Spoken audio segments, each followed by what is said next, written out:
Mon père, Oui, bonjour. Ça fait longtemps qu'on n'a pas fait une vidéo.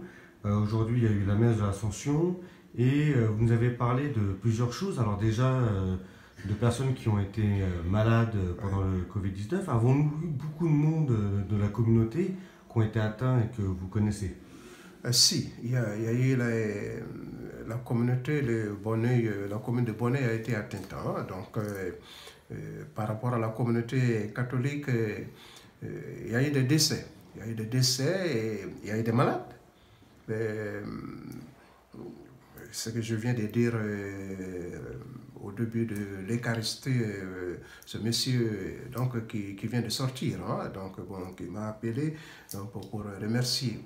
Il y a eu vraiment pas mal de cas de Bonnewa qui ont vraiment subi l'épreuve, hein.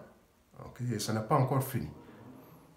D'accord. Et vous nous avez parlé aussi peut-être de la reprise de notre église minimisée par 50 personnes, pour ce que j'ai compris, à partir du 2. Alors nous avons vu à la télévision, je pense que vous aussi, des prêtres qui faisaient des messes avec des voitures, d'autres qui faisaient un peu en extérieur, dans les grands terrains, tout ça. Nous avons un grand parc comme le parc Sarmatin. Alors la question que je me suis posée personnellement, comme ici on peut mettre que 50, avec ce beau temps qu'on a, en espérant que ça continue tout l'été, ce qui m'étonnerait, et comment nous pouvons plutôt aménager et comment va être, vous pensez, vous, tout ce qui va être de ce sujet-là? Tu sais, nous sommes... c'est vrai que le coronavirus vient mettre en cause, hein, un peu, ou bien ça interroge nos manières de faire. Ça interroge nos manières de faire. Une église qui contient à messe normale, ordinaire, nous sommes 150 et puis le jour de faire comme aujourd'hui, nous sommes 200, 250. Bon, aujourd'hui, vous n'êtes que 5 ou 6. Donc, alors, on a habitué, parce que l'église, c'est le corps. La communauté est rassemblée, c'est le corps. Alors, le virus, la maladie vient mettre ça en cause. Alors, une famille qui se retrouve plus, ça pose question. Ça pose question.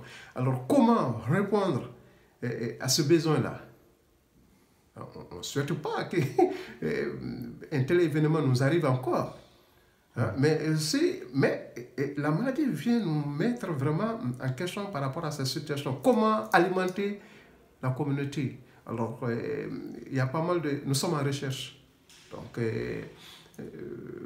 prendre nos mesures, les mesures sanitaires, vraiment pour freiner la propagation de cette maladie-là. Donc, l'une des solutions qu'on a eues pour le moment, c'est il faut limiter tu vois, le nombre de participants à la messe. Ça fait mal. Parce que tu viens pour ta prière, alors on te dit que bon, tu ne peux plus rentrer. Alors, bon, espace ouvert. Pourquoi pas, mais tu vois, en voiture, là, bon, tout ça, on n'a pas d'appréciation à donner à ces choses-là. Donc, on ne rentre pas dans un jugement moral, hein. C'est bien ou c'est pas bien. Bon, nous sommes en recherche. Voilà, donc bon, l'essentiel, c'est que vraiment les gens trouvent les besoins qu'ils cherchent. Donc nous sommes à ce niveau-là. Peut-être, pourquoi pas, bon, les scouts ne dureront pas si tu as fait le scoutisme, et ils ne dureront pas le contraire, parce que bon, en pleine messe, ils fabriquent tout de suite leur hôtel, hein. Donc bon, les prêtres se lèvent avec les moyens qu'il a en brousse, en campagne. Voilà, donc ben, vraiment nous sommes en recherche. Donc, espérons que bon, ça va jusqu'à quel moment, on ne sait pas. On espère que bon, euh, on pourra faire comme je le disais tout à l'heure. Le ministre, les gens se battent. Il ne faut pas se résigner. Il ne faut pas se résigner. Donc c'est vraiment, et nous vaincrons. Voilà. Et là, ça c'est beau. Donc ça c'est vraiment la force de l'espérance qui est bon, dans tous ces gens-là. C'est soyons, on se bat pour que les autres vivent. C'est chercher, tu vois, la synergie des recherches. Et tout ça, on ne se résigne pas. Hein? Il faut gagner. Alors, nous pouvons aussi parler qu'à Pentecôte, qui est une grande fête. Il y a aussi ce grand pèlerinage qui est organisé depuis des années en France, de Paris à Chartres. Alors tous ces gens-là, nous allons prier aussi pour eux parce que Oui. certains en ont besoin. Moi, je connais des gens, par exemple, qui ne vont pas forcément à l'église toute l'année, mais vont au pèlerinage de Pentecôte et font un peu comme une prière qu'ils ont besoin. Nous pouvons aussi penser, et c'est la question que je vais vous demander, vous avez parlé de votre père, donc bien sûr, on pense à lui dans cette chose. Je pense que c'est plus vous et votre famille, et on se pose la question qu'on peut se poser, c'est maintenant comment va l'Afrique avec tout ça? Avez-vous des nouvelles de votre village, où on ne pourra pas aller au centenaire cette année de votre fête? Vous nous avez invité de venir en pèlerinage avec vous. Quel en est un peu tout ça? Que savez-vous? Alors, on ne sait pas encore. Là, c'est un grand point d'interrogation, hein. Donc, bon, d'abord, nous sommes en train de progressivement sortir du confinement. Et l'Afrique, parce que la célébration du centenaire, c'est en novembre. Donc, bon, d'ici là, est-ce que les frontières aériennes seront ouvertes? Ça, c'est un premier point. Deuxième point, quelle sera l'évolution de la maladie au niveau de l'Afrique?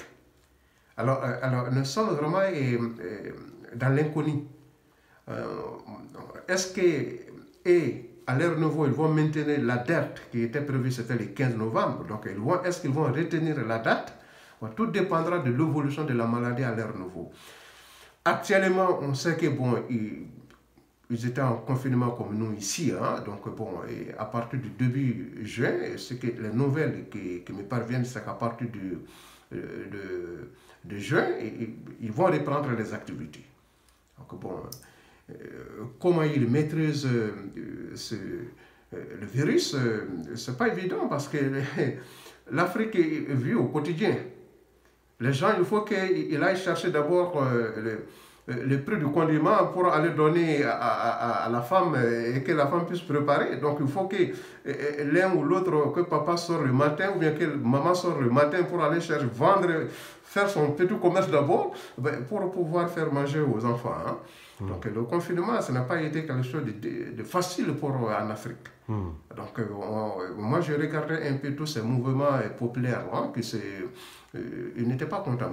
Maintenant, je crois qu'ils ont essayé de trouver des solutions alternatives, telles que, bon, au Mali, je sais que, bon, ils ont arrêté le couvre-feu.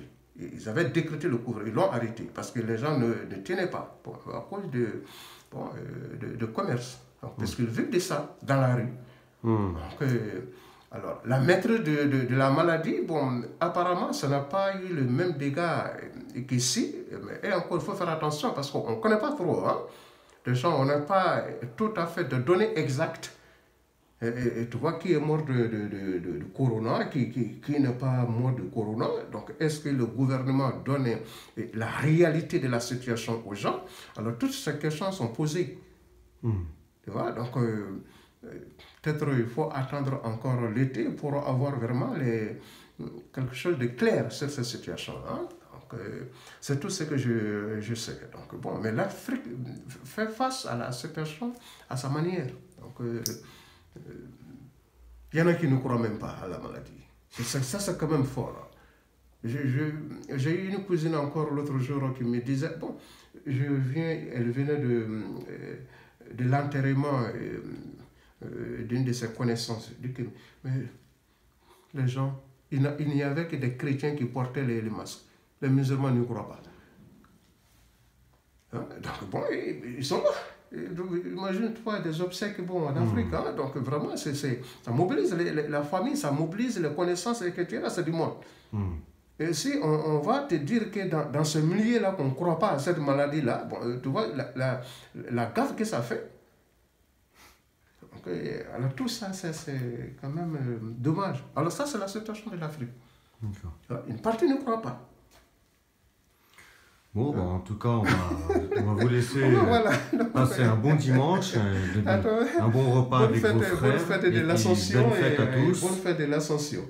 Et puis, espérons que tout se passera bien. Tout se passera bien, espérons, oui, on espère. Moi, je suis un homme optimiste, je vis dans l'espérance. Bon dimanche à vous et bon dimanche à tous. Merci.